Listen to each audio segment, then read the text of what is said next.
We're looking at these pictures, we can see something is ablaze there on the ground as this very strange wave of mud and debris with boats included and cars and all sorts of things. It's when you see something like this, Ivan, unfold before your very eyes that you get an idea of there's nowhere to run when you have something like that coming so fast toward you. And of course, you know, it appears to be fairly slow when you're looking aerially, but if you're on the ground and that is moving at such a fast speed, you can see the boat there.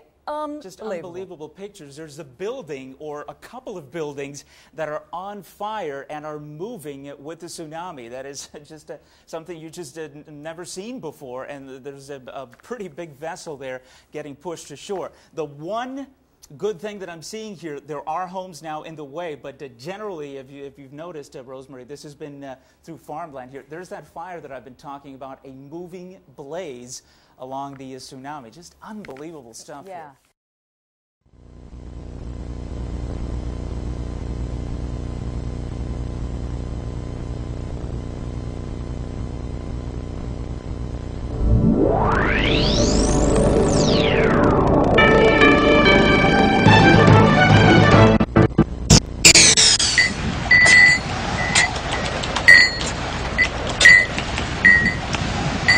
Jean Manning is a journalist who stumbled into a strange world when she started asking questions about alternative energy sources and heard the story of an early 20th century inventor named Nikola Tesla.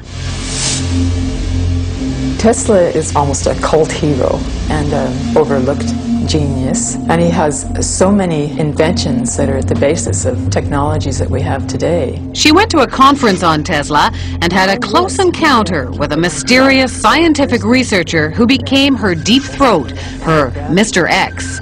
He sent me a file of materials about the Bernard Eastlund patent. About a month ago, the U.S. Patent Office granted a patent to a Houston-based scientist, Dr. Bernard Eastlund, for an invention which Dr. Eastlund says could be used to change the weather. Dr. Eastlund says the invention could also be used to disrupt communications all over the world and might be used to destroy or deflect a missile attack. The Eastlund patents had the ring of the mad scientist aspect of Tesla.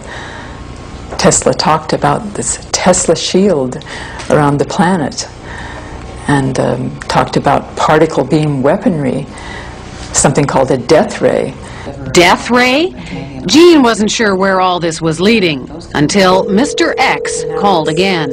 And he said, the maniacs are actually going to do it up in Alaska.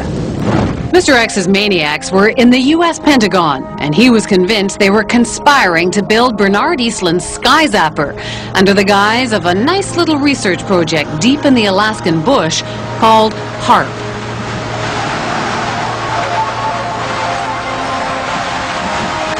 The basic concept is to build a very large antenna, then to utilize a large amount of power and to beam those radio waves up into the upper atmosphere.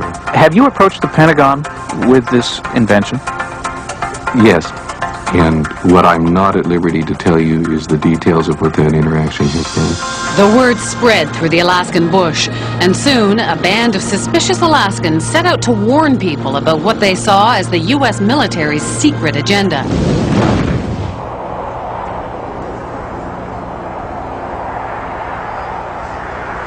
And what you have with H.A.A.R.P is sort of the universal hammer for geophysical warfare. Nick Begich is the chief conspiracy theorist. So when did you know that you were onto something? I think as soon as I saw the references to Tesla's work, and when I read Bernard Eastlund's original patents, I realized that what we really had here in Alaska was a prototype for a ground-based Star Wars weapon system.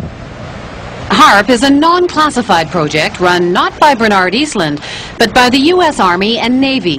The official H.A.A.R.P story is told by one man, John H.A.A.R.P. It consists of several types of transmitting instruments and numerous scientific instruments that study the natural ionosphere and the ionosphere that has been perturbed by the instruments that we are building. The ionosphere is a sea of electrically charged particles in the upper atmosphere, and the instrument is a powerful radio wave transmitter. Does it have any military applications? The site itself is strictly a scientific research site. Perhaps the outcome of some of the science, perhaps some of the results, could be applied in to military systems.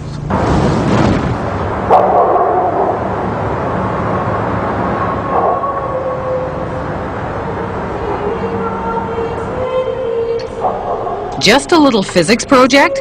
Jim Roderick isn't buying it. He's been gunning for the real goods on HAARP, and his weapon is the internet. The military is incapable of doing pure science.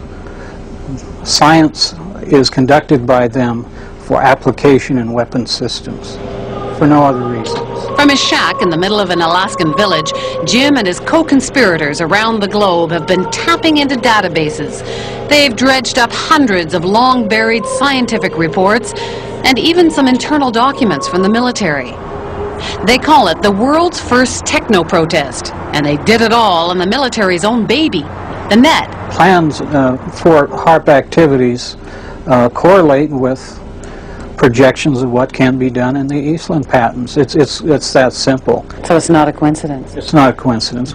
Well, I hate to disagree with you, but it's not his patent that we're building. Superficially, yes, they send energy up into the ionosphere, but the Eastland patents require huge, prodigious, in fact, amounts of power, like 100 billion watts.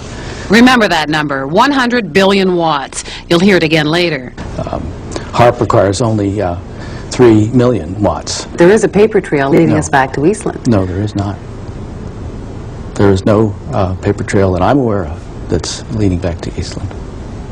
Eastland used to be an employee of the company which is building HAARP, but that's pure coincidence. Is it also a coincidence that the tiny company that owned Eastland's patents was later swallowed up by an enormous military intelligence firm called E-Systems?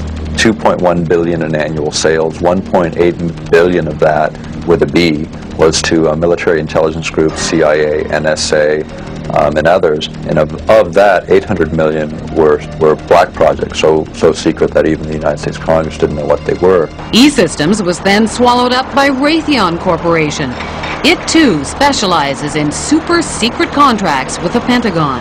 Why would Raytheon be so excited about this? Well, it's a ground-based Star Wars weapon prototype. For them, it represents potentially billions and billions of dollars. So how would you describe this world of E-Systems and Raytheon and HAARP? Dark.